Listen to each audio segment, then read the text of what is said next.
اور زیادتی، یہی کیا ہے؟ سود ہے۔ اور اس کی آپ دو قسمیں کر سکتے ہیں۔ میری باتوں کو غور سے سننا تاکہ آگے چل کر کے آپ کو موضوع کو سمجھنے میں کیا ہو؟ آسانی ہو۔ اس کی آپ دو قسمیں کر سکتے ہیں، ایک ہے ربا الفضل اور دوسرا ہے ربا النسیہ۔ ربا الفضل اس سود کو کہتے ہیں جو 6 چیزوں کے اندر یا اس جیسی جو چیزیں ہوتی ہیں ان میں بڑھوتری کے ساتھ معاملہ کیا جائے یا ادھار کے ساتھ معاملہ کیا جائے۔ مثال کے طور پر آئیے ہم اس کو ایک مثال سے سمجھتے ہیں۔ آپ نے 6 کلو گیہوں کے عوض بیچا، لیکن یدن بیدن نقدن بیچا، لیکن آپ لے رہے ہیں کتنا؟ 8 کلو گیہوں۔ آپ یہ جو 2 کلو گیہوں زیادہ مانگ رہے ہیں، یہی کیا ہے؟ سود ہے۔ اسی طرح آپ دوسری چیزوں پر قیاس کر لیجئے۔ آپ نے چنا یا اور کوئی چیز آپ نے 10 کلو دی اور اس کے بدلے میں آپ مطالبہ کر رہے ہیں کتنے کا؟ زائد کا۔ تو یہی زائد کا جو مطالبہ ہے 2 کلو کا، 3 کلو کا، یہ زائد کا جو مطالبہ ہے یہی کیا ہے؟ سود ہے۔ میرے بھائی اور دوستو، آپ زائد کا مطالبہ نہیں کر رہے ہیں، لیکن ایک نقد ہے، دوسرا ادھار ہے۔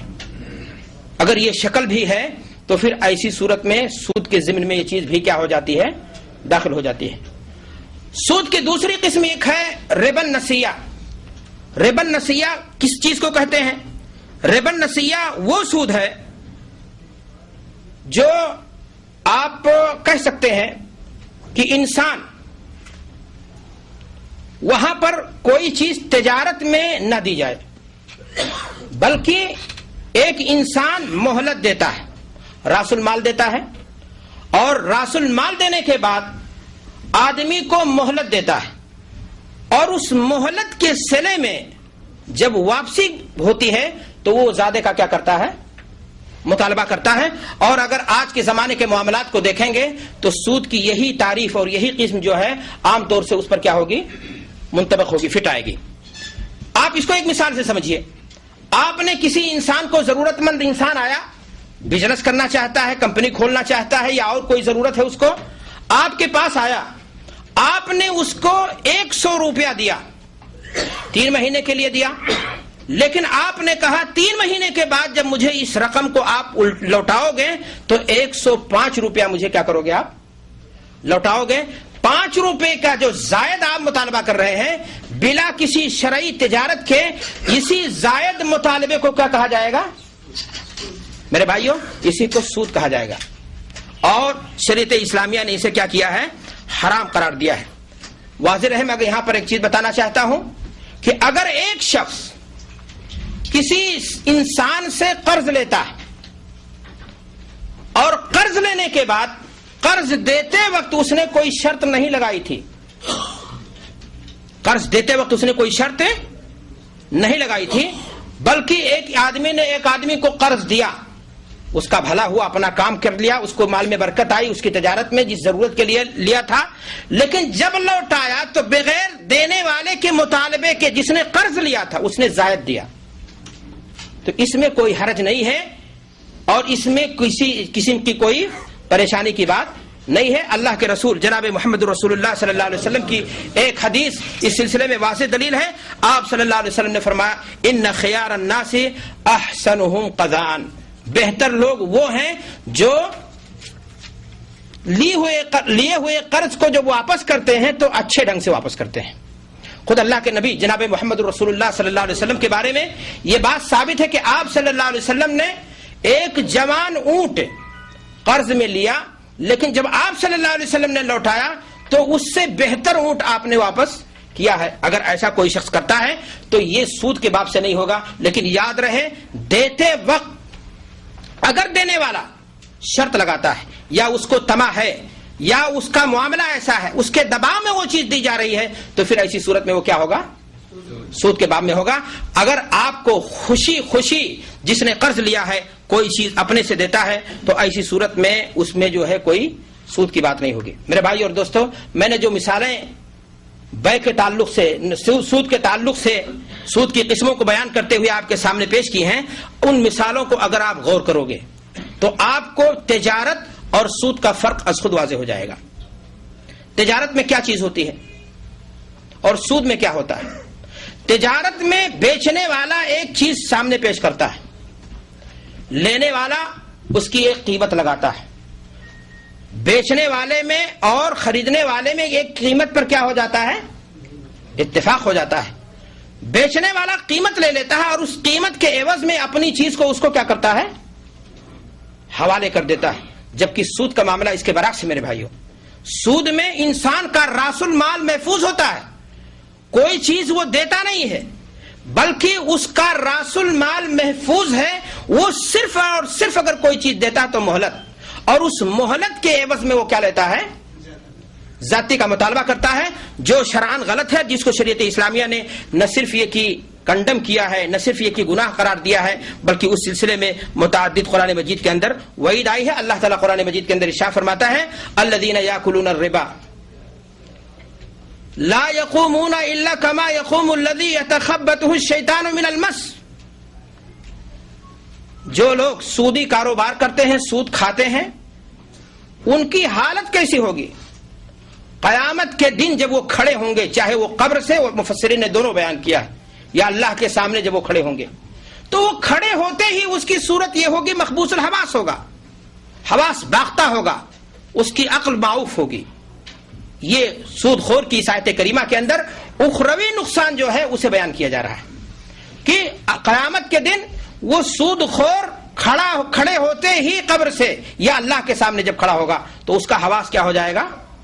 گم ہو جائے گا۔ میرے بھائی اور دوستو، سود کے ذریعہ ایک انسان غریب کا خون چوس کر کے جتنی بلڈنگیں بنا لے، جتنی کمپنیاں بنا لے، جتنی گاڑیاں خرید لے، جتنی کرو فر دکھا لے، لیکن انجام دیکھیے، آخرت کا نقصان دیکھیے کہ اللہ کے سامنے کھڑے ہونے میں اور قبر سے کھڑے ہوتے ہی اس کا معاملہ کیا ہوگا؟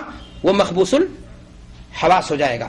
اور آگے اللہ تعالیٰ قرآن مجید کی اسی آیت کے اندر ارشاد فرما رہا ہے آخر میں کہ فَأُولَٰئِكَ أَصْحَابُ النَّارِ هُمْ فِيهَا خالدون، ایسے لوگوں کے لیے جہنم کی آگ ہے، نارن تلظیٰ لا یصلاھا الا الاشقیٰ، جس میں بدبختوں کو ڈال دیا جائے گا۔ میرے بھائی اور دوستو، اس دنیا کی زندگی میں ایک انسان کے لیے اہم چیز یہ نہیں کہ آپ نے کتنا گھر بنا لیا، اہم چیز یہ نہیں کہ کتنی بلڈنگیں آپ نے بنا لی، اہم چیز یہ نہیں کہ آپ نے جو کتنی ڈگریاں حاصل کر لی، اہم چیز یہ ہے کہ آپ نے اپنی اس چمڑی کو، گوشت کے اس ٹکڑے کو آپ نے جہنم کی آگ سے محفوظ کیا یا نہیں محفوظ کیا۔ اس لیے کہ یہ دنیا کی زندگی محض کر و فر کے لیے نہیں ہے، محض اس لیے نہیں کہ ہم انجوائے کر لیں، یہ دنیا کی زندگی آپ کو دی گئی ہے تاکہ آخرت کے لیے ہم کیا کر لیں؟ تیاری کر لیں۔ ایسا کوئی بھی معاملہ، ایسی کوئی بھی تجارت جس میں آپ کی آخرت کا لاس ہو جائے، آپ کی آخرت کا نقصان ہو جائے، وہ ایک مسلمان کے لیے درست اور جائز نہیں ہو سکتی ہے۔ اللہ تبارک و تعالیٰ نے ان تمام چیزوں سے کیا کیا ہے؟ روکا ہے۔ تو میرے بھائی اور دوستوں، میں نے آپ سے بتایا کہ سود خور کا پہلا نقصان، اخروی نقصان، اللہ کی جناب میں کھڑے ہوتے ہی اس کی عقل کیا ہوگی؟ غائب ہوگی، اور نتیجہ اس کا کیا ہوگا؟ جہنم کی آگ۔ اللہ کے رسول صلی اللہ علیہ وسلم کی احادیث کا مطالعہ کیجیے، یاد رکھیں اللہ کے رسول صلی اللہ علیہ وسلم کو 2 معراج ہوئی، آپ صلی اللہ علیہ وسلم کو خواب میں بھی معراج حاصل ہوئی۔ نبی کریم جناب محمد رسول اللہ صلی اللہ علیہ وسلم حدیث کے اندر ارشاد فرماتے ہیں رأیت اللیل رجلین اتیانی، میں نے آج رات خواب دیکھا 2 آدمی میرے پاس آئے لے کر کے ارض مقدس مجھے گئے۔ اللہ کے نبی صلی اللہ علیہ وسلم نے لمبی حدیث بیان فرمائی ہے کہ وہاں ہم نے کیا دیکھا؟ وہاں ہم نے یہ دیکھا کہ ایک آدمی خون کی نہر میں ڈوب رہا ہے، نکلنے کی وہ کیا کر رہا ہے؟ کوشش کر رہا ہے۔ اللہ کے نبی جناب محمد رسول اللہ صلی اللہ علیہ وسلم حدیث کے اندر ارشاد فرماتے ہیں کہ وہ آدمی جب قریب آتا ہے، نکلنے کی کوشش کرتا ہے، تو دوسرا آدمی اپنے ہاتھ میں پتھر لے اس کے منہ پہ دے مارتا ہے اور پھر وہ واپس چلا جاتا ہے، اور اس کے بعد پھر کوشش کرتا ہے، یہی عمل جاری رہتا ہے۔ نبی کریم جناب محمد رسول اللہ صلی اللہ علیہ وسلم نے پوچھا کہ یہ ماجرا کیا ہے؟ تو کہا اے اللہ کے رسول صلی اللہ علیہ وسلم، یہ دنیا کے اندر سود کھاتا تھا، سودی کاروبار میں کیا تھا؟ ملوث تھا۔ تو آپ نے اس حدیث کی بنیاد پر کیا دیکھا کہ سود خور کا دوسرا اخروی نقصان جزاء العمل من جنس العمل، بدلہ آپ دیکھیں اس کو جنس عمل کا دیا گیا۔ جوک کی طرح انسان انجیکشن سے جیسے کسی کا خون نوچ لیا جائے، کھینچ لیا جائے، ایک سود خور کسی غریب کا خون اسی طرح بالکل کیا کرتا ہے؟ کھینچتا ہے، اور مرنے کے بعد اللہ تبارک و تعالی اسے سزا دے رہا ہے، تو خون کی نہر میں ہے وہ، اور اس کو پتھروں کی کیا ہو رہی ہے؟ بلا شبہ ایک سود خور خود کی دنیا کی زندگی کو آپ دیکھ لیجئے، مبغوض ہوتا ہے لوگوں میں. جو انسان اسے سود دے رہا ہوتا ہے انتہائی گری ہوئی نظر سے اس کو کیا کرتا ہے؟ دیکھتا ہے. اگر قانونی بس چلے تو اس کے ساتھ پتہ نہیں اس کا برتاؤ کیا ہو جائے، اس کے ساتھ کیا، اس کے اندر نہ رحم ہوتی ہے، نہ اخلاق ہوتا ہے، نہ مروت ہوتی ہے، نہ انسانیت ہوتی ہے، نہ شرافت ہوتی ہے. تمام سے گر کر کے سود خور کا معاملہ آپ دیکھو گے تو ہر آن ہر شان، ہر گھنٹہ ہر گھڑی بس اپنا مفاد اس کے، آپ کی مصیبت اور پریشانی سے اسے کوئی بحث نہیں ہوتی ہے، بلکہ سود خور کے سامنے جب کوئی پریشان انسان آتا ہے تو بڑا خوش ہوتا ہے، اور اس کو مکڑی کے جال کی طرح اپنے جال میں پھنسانے کی کیا کرتا ہے؟ کوشش کرتا ہے. میرے بھائی اور دوستو، اللہ کے رسول صلی اللہ علیہ وسلم نے ایک اور حدیث کے اندر، ابو ہریرہ رضی اللہ تعالیٰ عنہ حدیث کے راوی ہیں، سود خور کی اخروی سزا آپ نے یہ بیان فرمائی ہے کہ قیامت کے دن قیامت اس کا پیٹ بڑا کر دیا جائے گا. پیٹ اس کا دن قیامت کیا کر دیا جائے گا؟ بڑا کر دیا جائے گا، اور اتنا بڑا پیٹ اس کا ہو جائے گا جیسے کوئی گھر حال ہو. اللہ اکبر. اس لیے کہ لوگوں سے سود کھینچ کر کے کیا کرتا ہے؟ وہ پیٹ میں حرام لقمہ ڈالنے کی کیا کرتا ہے؟ کوشش کرتا ہے، اور اس کے اندر کیا ہوں گے؟ سانپ اور بچھو بھرے ہوئے ہوں گے. میرے بھائی اور دوستو، جو نظر آ رہے ہوں گے باہر ہی سے، اللہ کے نبی جناب محمد رسول اللہ صلی اللہ علیہ وسلم حدیث کے اندر ارشاد فرما رہے ہیں، جب میں نے ایسے انسان کو دیکھا اور جبریل سے پوچھا کہ جبریل یہ کون لوگ ہیں؟ تو کہا اللہ کے رسول صلی اللہ علیہ وسلم یہ دنیا میں سودی کاروبار کرتے تھے، سود کھاتے تھے. تو آپ نے دیکھا میرے بھائی اور دوستو کہ سود خور کا اخروی انجام کیا ہے؟ اللہ کے رسول صلی اللہ علیہ وسلم فرما رہے ہیں، ایک طرف وہ مقبوس الحواس ہے، دوسری طرف اس کی جنت دور ہو چکی ہے، جہنم اس کا کیا ہے؟ ٹھکانہ ہے، جس میں وہ ہمیشہ رہے گا. تیسری طرف آپ دیکھ رہے ہیں کہ اس کا انجام یہ ہے کہ اللہ تبارک و تعالیٰ دنیا میں لوگوں کا خون چوستا تھا، اسے آخرت میں نہر کے ایک ایسے نہر میں ڈال دیا جو خون سے کیا ہوگا، اور پیٹ اس کا کتنا بڑا ہوگا؟ اتنا بڑا کہ انڈیا گیٹ. گھر کتنا بڑا گھر ہو، چھوٹا بھی ہو تو کتنا بڑا ہوگا؟ ایک انسان کا پیٹ اگر گھر کے برابر بڑا ہو جائے تو اس میں سانپ بچھو اگر اللہ بھر دے، اگر یہ آپ کے پیٹ میں، آپ کی آنت میں ذرا بھی انفیکشن ہو جائے تو کتنی پریشانی ہوتی ہے. اور آپ کے پیٹ میں سانپ بھر جائیں، آپ کے پیٹ میں اس طرح کی چیزیں، اور وہ بھی اللہ کی طرف سے عذاب کی شکل میں اور جہنم کی، تو پھر آپ سوچ سکتے ہیں کہ آپ کی صورت کیا ہو سکتی ہے. اللہ تعالی ہم سب کو ان چیزوں سے کیا کرے؟ محفوظ رکھے. میرے بھائی اور دوستو، میں آپ سے عرض کرنا چاہتا ہوں کہ روزی کمانا ایک انسان کی دنیاوی زندگی کی ضرورت ہے. یاد رکھیں، مذہب اسلام، ایک مسلمان آگے بڑھ جائے، عثمان غنی کی طرح مالدار ہو جائے، دین کے کام آ جائے، وہ اپنی زمین و جائیداد، اپنی کمائی دولت کو اللہ کے راستے میں لگا کر کے اپنی جنت کو کیا کر لے؟